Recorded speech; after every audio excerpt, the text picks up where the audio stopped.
Welcome to Women in WP, a bi-monthly podcast about women who blog, design, develop, and more in the WordPress community. Welcome to episode 25 of Women in WP. I'm Angela Bowman. I'm Amy Masson. I'm Tracy Epps.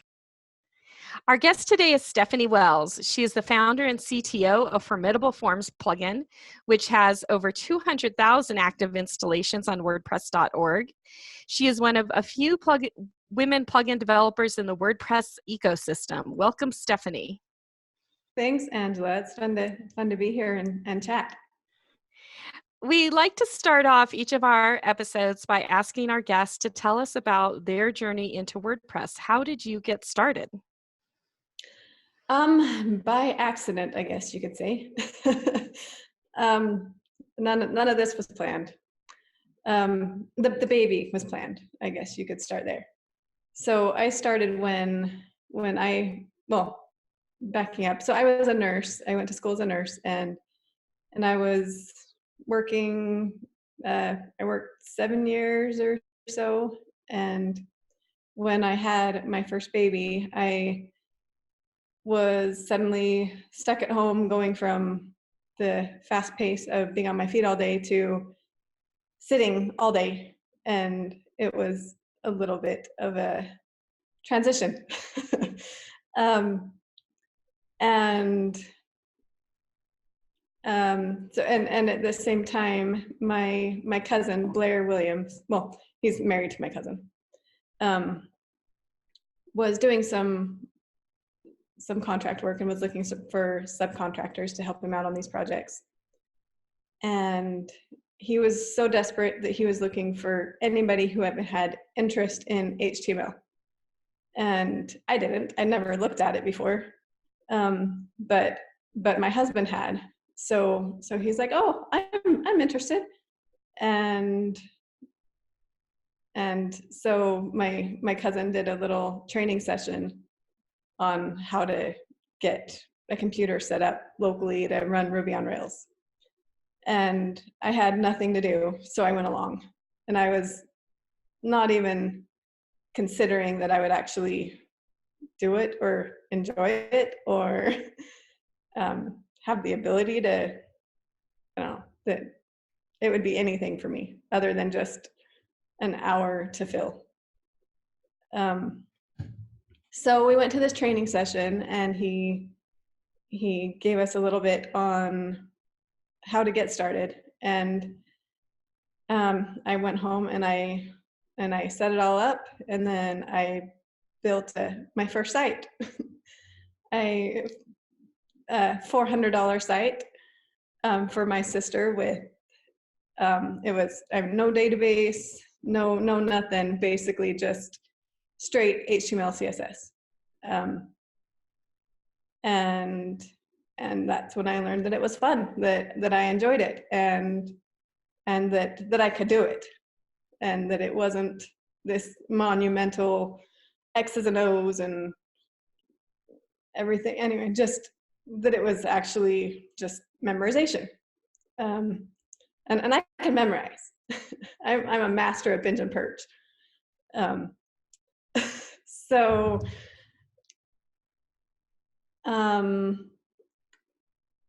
let's see. And then next he started passing me off freelance work.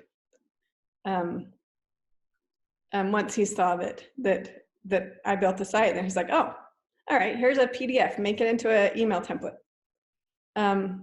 So again, just learning more HTML and inline CSS, and just over time, just little by little, I would just do more and bigger projects, and so probably, let's see, 6 months later, my husband left his job, and we moved to San Diego for an amazing opportunity for a company that didn't really have funding that we thought.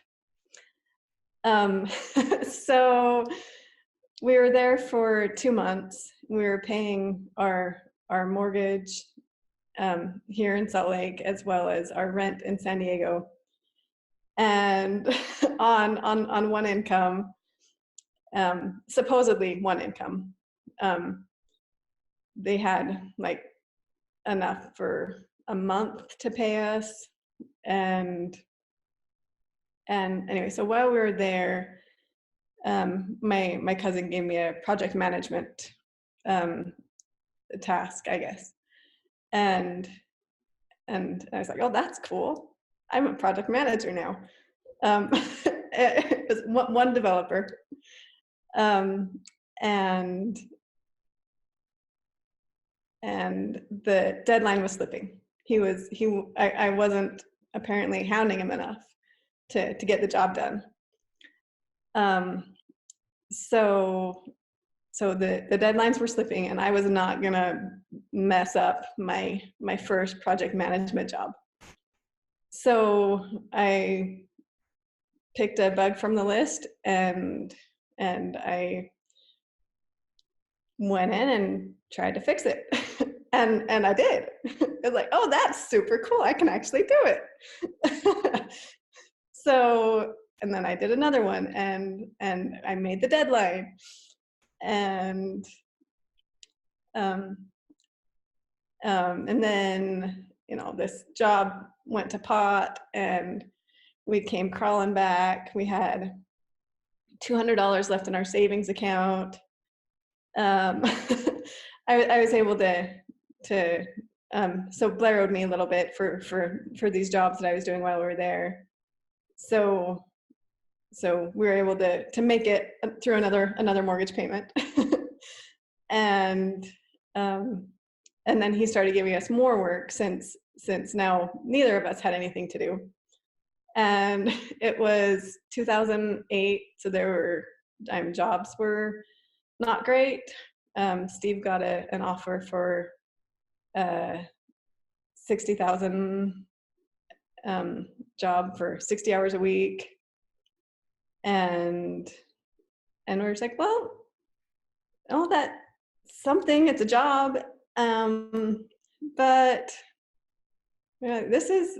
I think we can get by for a little bit on doing this contract work. So let's just try it. Let's just see how far it gets us. And we started finding clients of our own.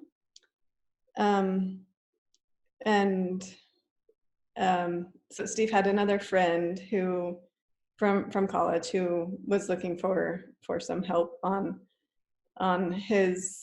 He had a WordPress multi-site mess back when multi-site was separate and everything was all crazy. Anyway, so I hadn't heard of WordPress. This was my introduction to WordPress, and he says, we need all this work done. And I said, okay, I've never looked at PHP. I don't know what WordPress is, but yeah, I can figure it out. So I'll just give you a flat rate. So to cover my learning time, and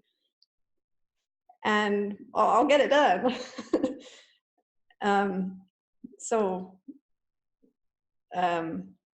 My first client project was like $2,500 for all kinds of craziness. Wrote my first plugin that was one file, like 3,000 lines long. And for those of you not watching the video, you have to see Tracy is just cracking up through this whole story, as are all of us. Just the like, oh well, I just did it. I love it. The guy wasn't coming through, so I just got in there and fixed it myself. Like, isn't that just what a woman would do? Mm-hmm. Well, it is. So why don't more women do it? I think they do. Men are just taking credit for all of our work. Mm. Yeah, so I wish more women would try it, I guess. And to do like plugin development? Yeah, try coding and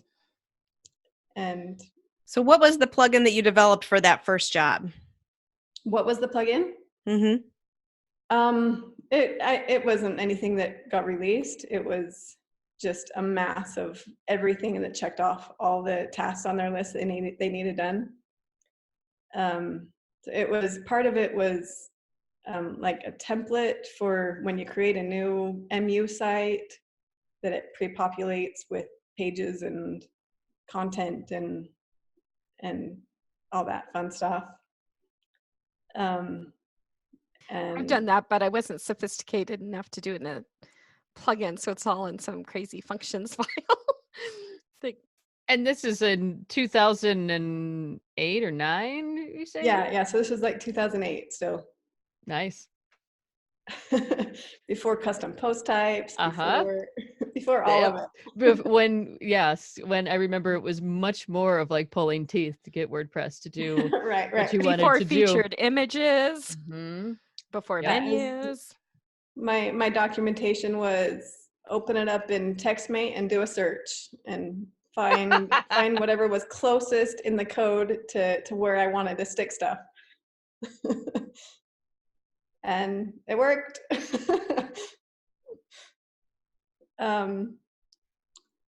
Let's see. So I think what after, so this friend of Steve's also had he was doing like dentist sites and I can't remember, not lawyers.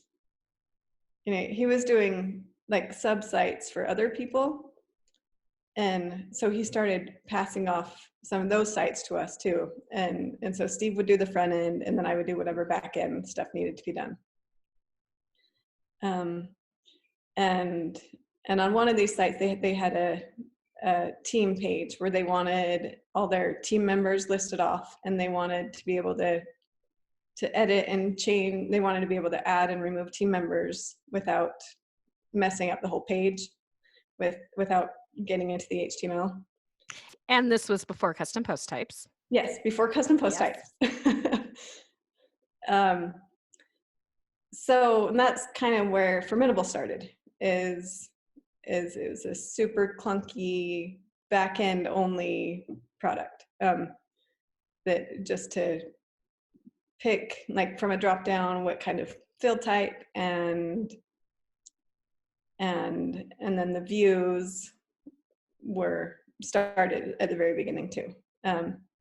So the team page was a super clunky form, entries, and a view. And then another one, they needed event registration, and then another client wanted journaling, front end journaling, and so we just did the forms came to the front end, and like the builder was like, well, and so anyway, so it ended up being this super cool thing that I could do all of my freelance projects with, and every project just got easier and easier and built it up, and like one client, the one who wanted journaling, wanted a calendar that showed which days people had journaled, and they wanted people to be able to edit their entries and to only have access to their own, obviously.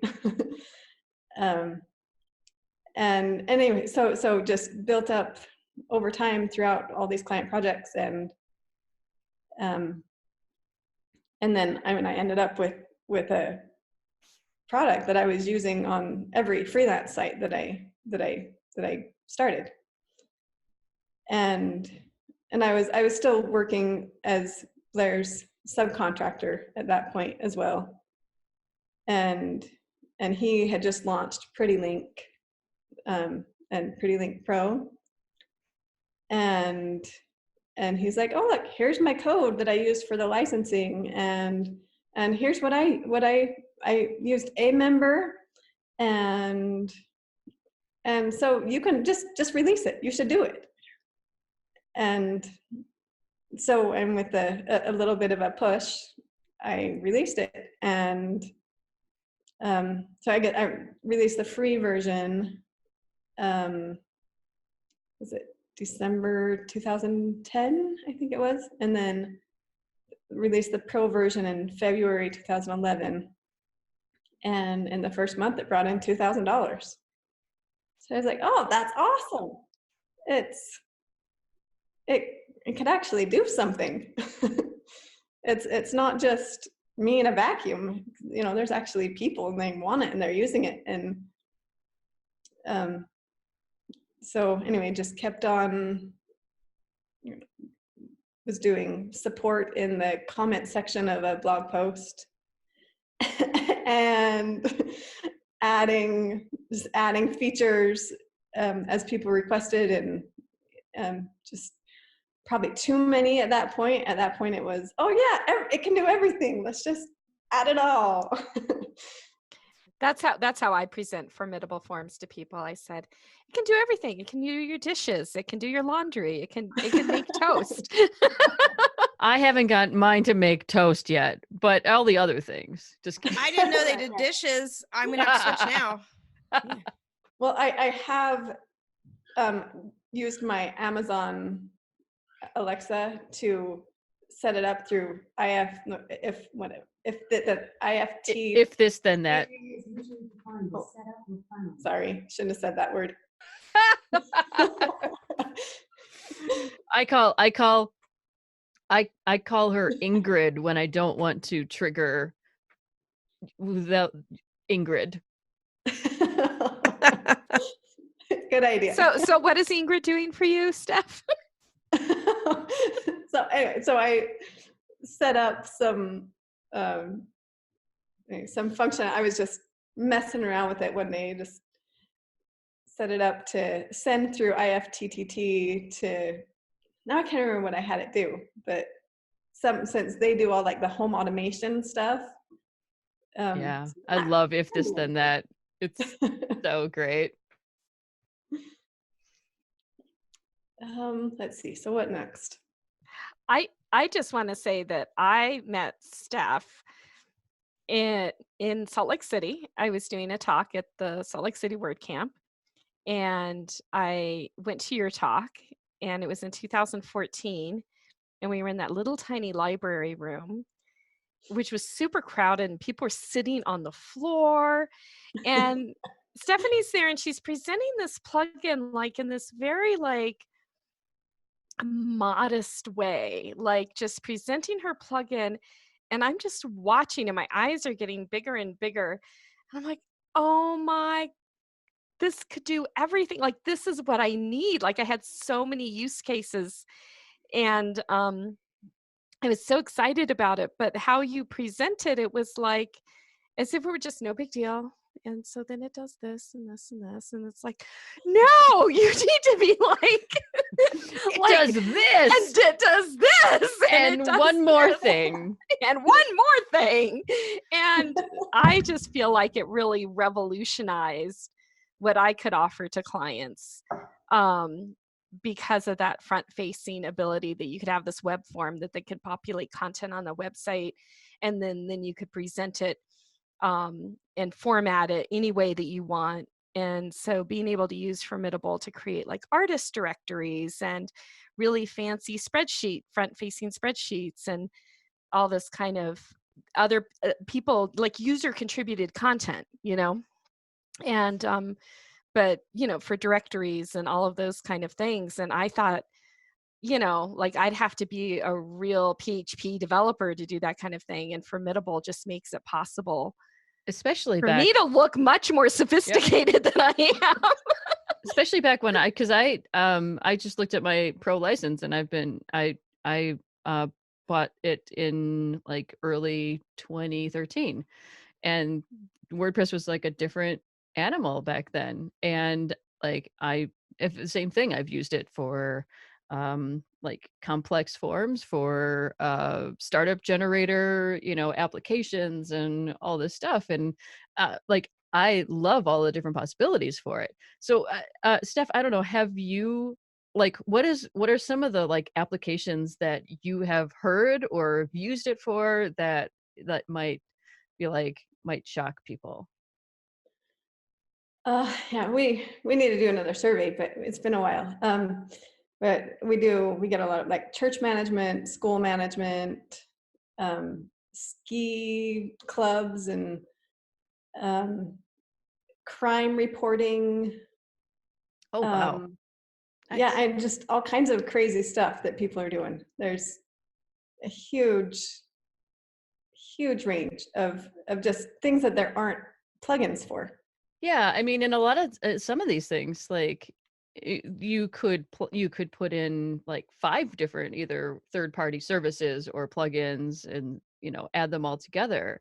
But I'm a purist. I like it as simplified as possible. So having it all in one place has been one of my favorites. Is why I use it on pretty much. Well, I put it on every site. Just, Okay. yeah. Me too. I should hope so. I love that you had a need for something. And so instead of just, trying to find it, you created it. And then Well, I did try to find it, but there was nothing. okay. So what you needed didn't exist. So you just created it just for your own use. And now you've, turned it into a thriving, successful business. So I would really like to hear more about the transition from being just a plugin developer to a business owner and what those kind of growing pains were like. Those growing pains are still current. And I don't know that they'll end anytime soon, but so I was on my own for the first year, just doing the support and continued feature releases and updates and all of that. And then after a year, and in addition to absolutely hating the company that we were working with, we decided that it was bringing in enough that we could survive on it. So at that point, it was definitely worth the risk to not have a boss. I'm not good at being managed. It doesn't work for me. So we left. So Steve and I were basically sharing a job. We were like both 50%. Between the two of us, we were the tech team. And so anyway, so we left, and then Steve joined me, and we were able to in that first month, having him on board too, we were able to up our revenue by $1,000. Wow. And Nice. and so yeah, just adding the extra help, adding, having me more time with development, and anyway, so and then another, it was just us for another year. Summers were great. We would just do support only, a couple hours a day. Sometimes I wish I could go back to it being just us when we didn't have employees to answer to, or and anybody else who I don't know, relied on us, I guess. That if we failed, it would just be us.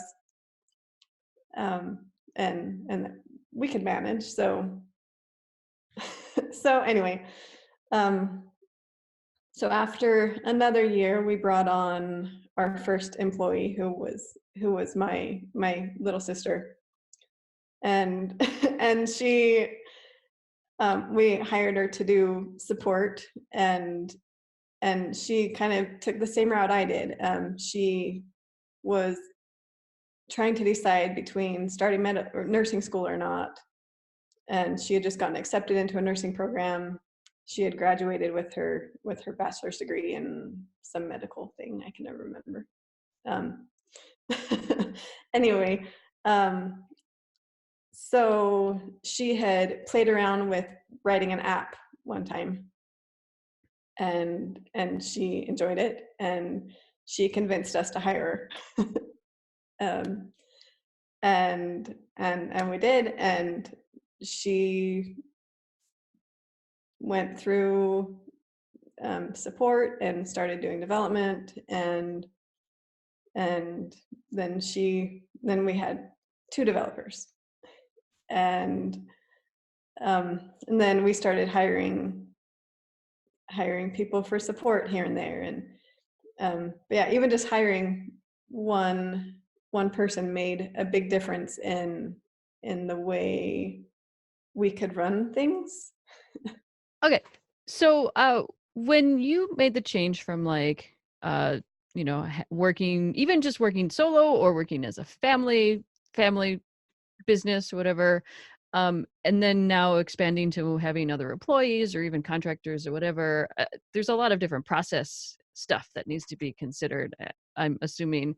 What kind of things have you learned or have you gotten from that experience?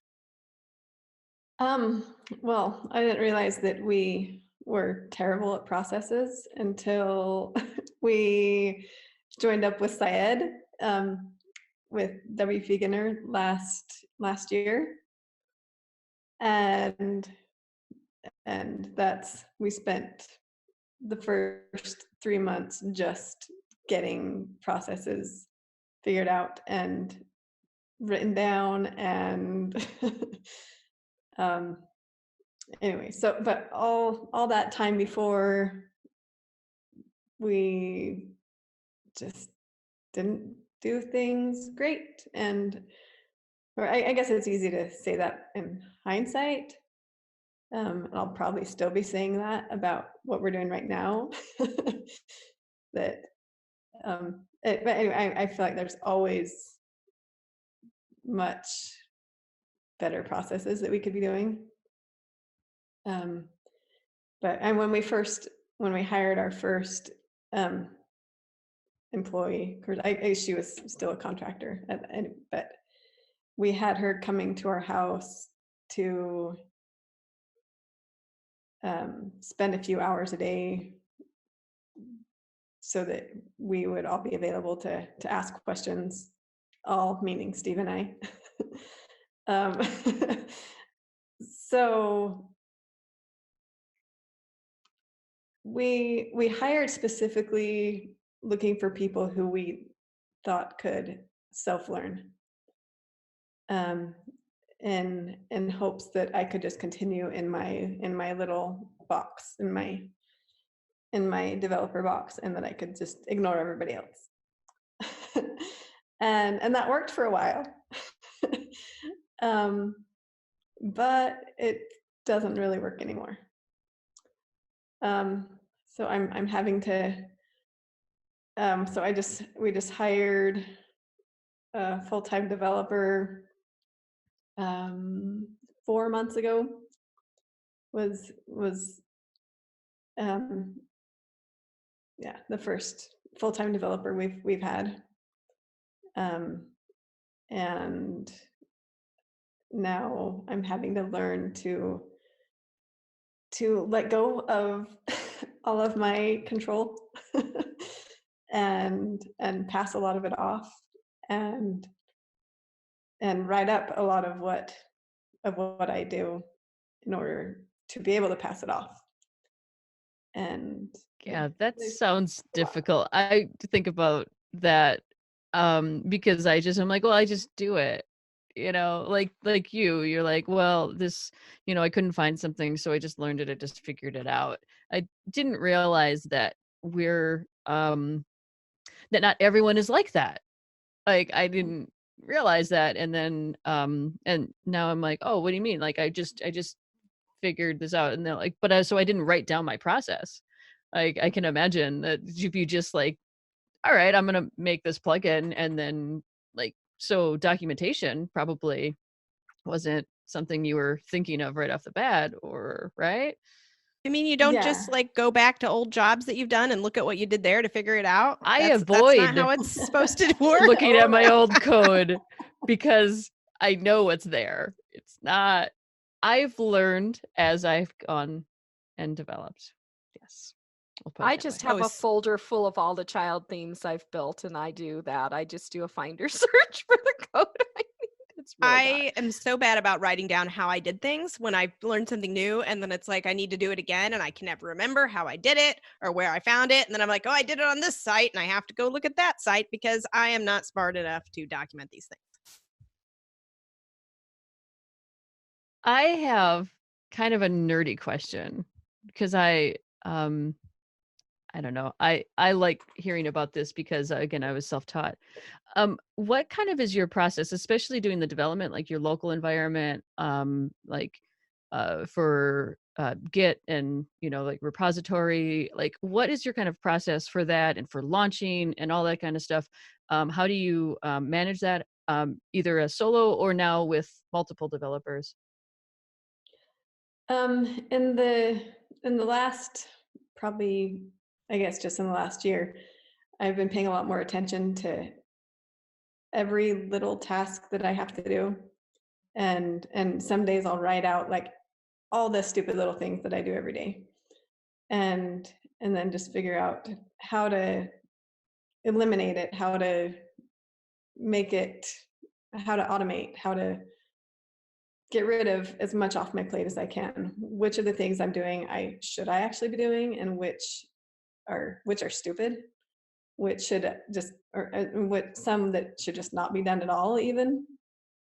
Um, so as far as like plugin releases go, I ended up fairly recently writing like a bash script that I keep in the plugin now, um, that I use to it, it commits and creates a release in GitHub, and minimizes the JavaScript and updates the language files, and just all of these little silly things that were making every release take an hour longer than it needed to.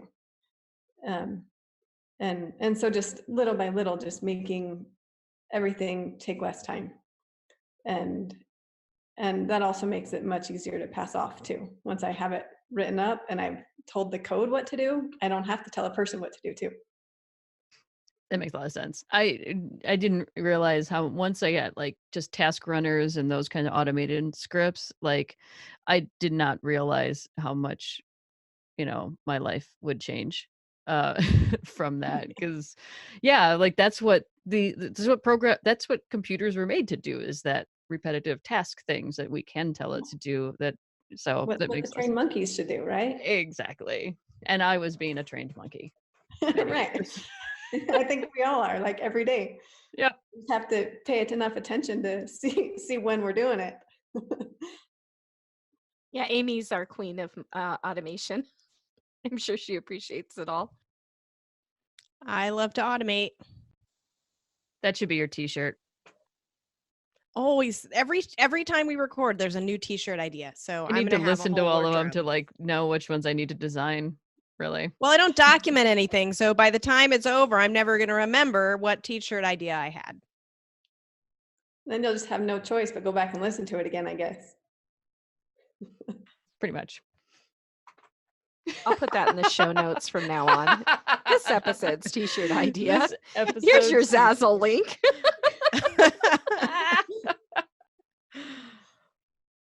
So what is it like now that you are, what I find is now the busier I get, the business, the agency gets, the less time I have to do the stuff that really brought me to this job that I really like to do. What do you do to kind of balance that, to find time to do more of that, or do you just not able to do as much of that as you would like? I'm starting to come to grips with the fact that I have to let it go and move on to managing and running the company, which is a hard transition because that's never what I had planned. And I never even planned on having a company.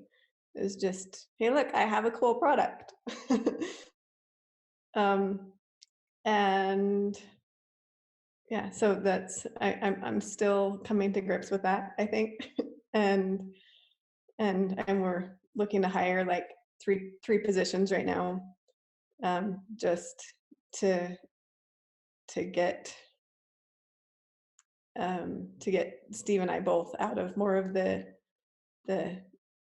day-to-day, just all the tasks. Like I'm still doing like managing the blog and all the content editing everything, approving all the documentation, and right now we have, as far as developers go, we have me and one other developer. So, and we've just got way more than we can handle all the time. Now, I've never developed a plugin, so I use a lot of plugins, but I don't really understand what's involved in the maintenance of a plugin that you have both, for a premium version and one that's free in the repository. How much work goes into managing those different aspects of the business?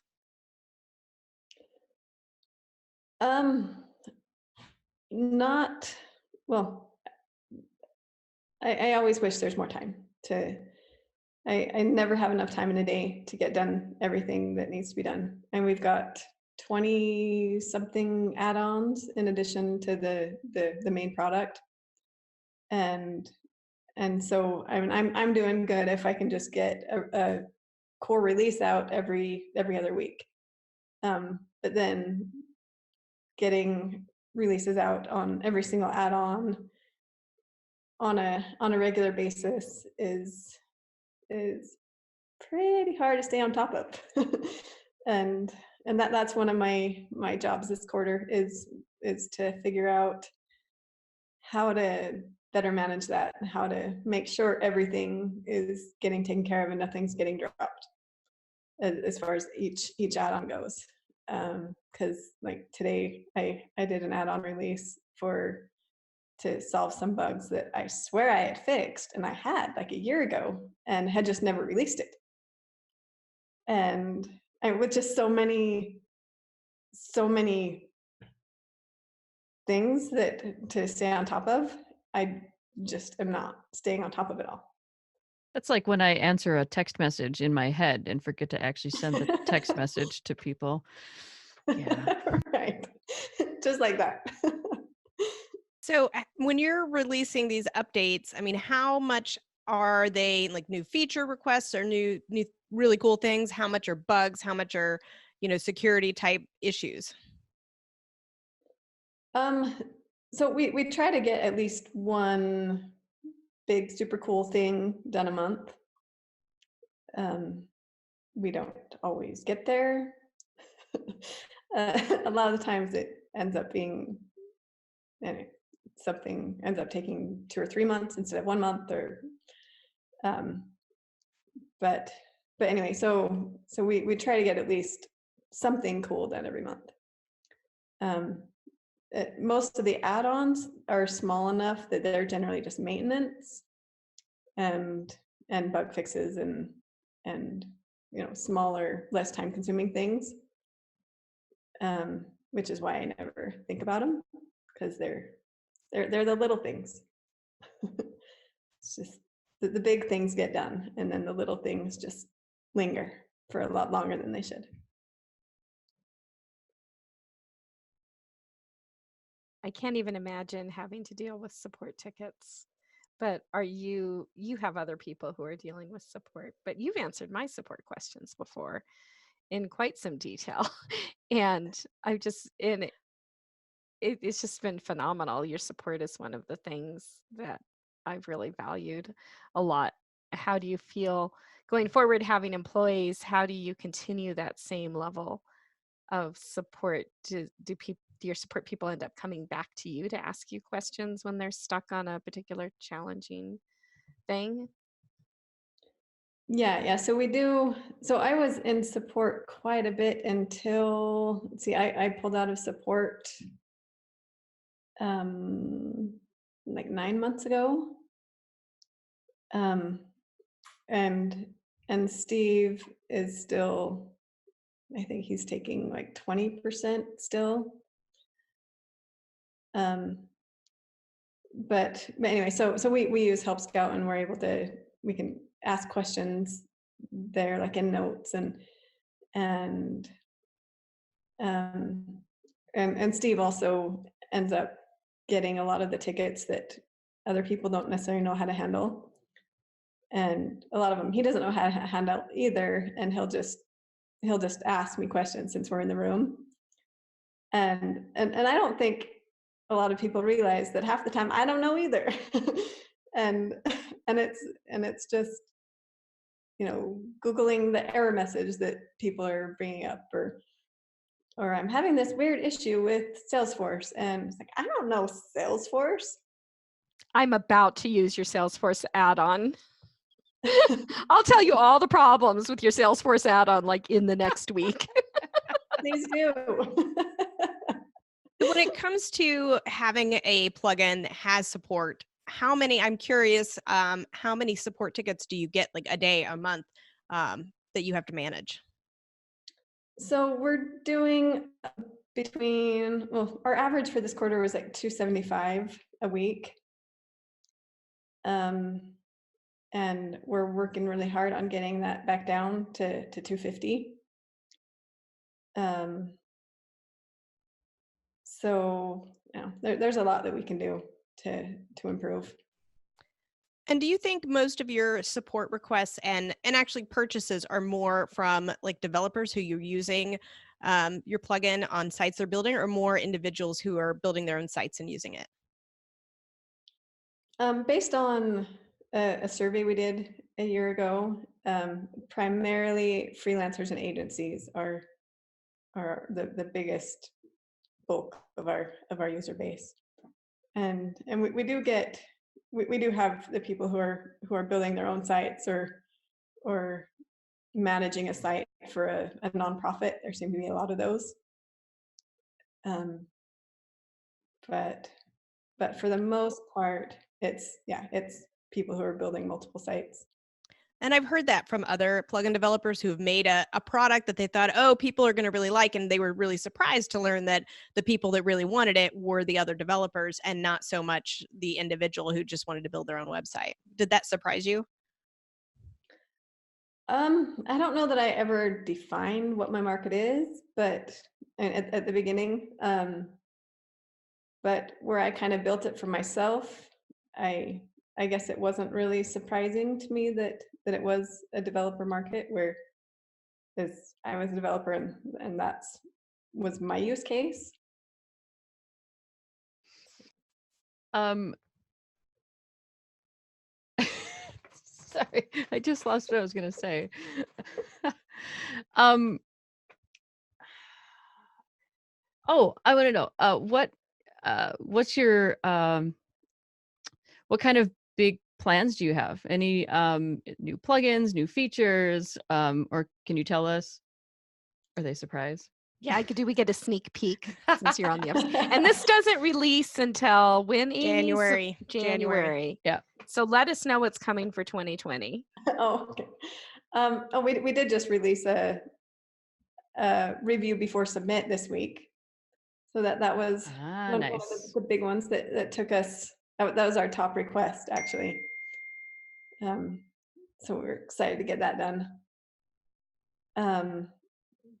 So as far as the next quarter, we're going to be doing a lot of, I guess, project delight is what term we're using, is just polishing and improving, and our main goal is to make everything, each part of the process of building forms and views and everything enjoyable.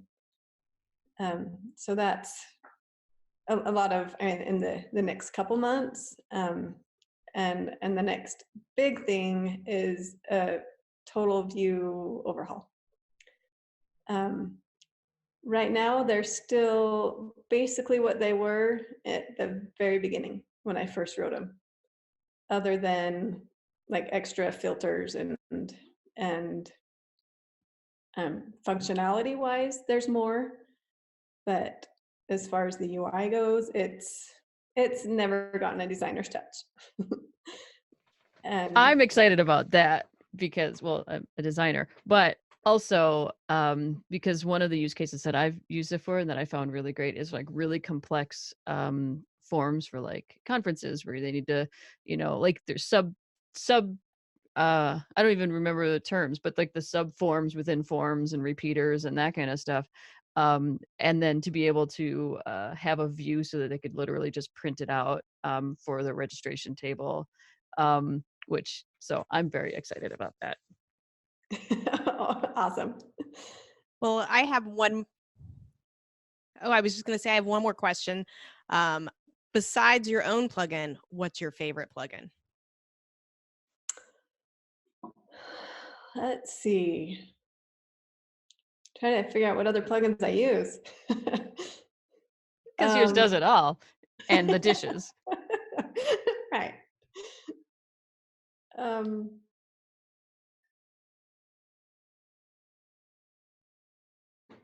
Let's see. It's a hard question. And I do really enjoy MemberPress. I've used that quite a bit. I used that on my site originally, and along with a custom licensing system, and migrated away from it. And I wish I had never migrated away.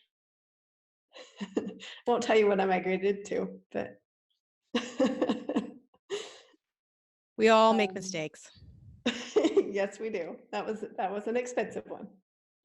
Month-long time writing the migration away, and don't want to spend another month migrating back, but you're gonna have to bite that bullet.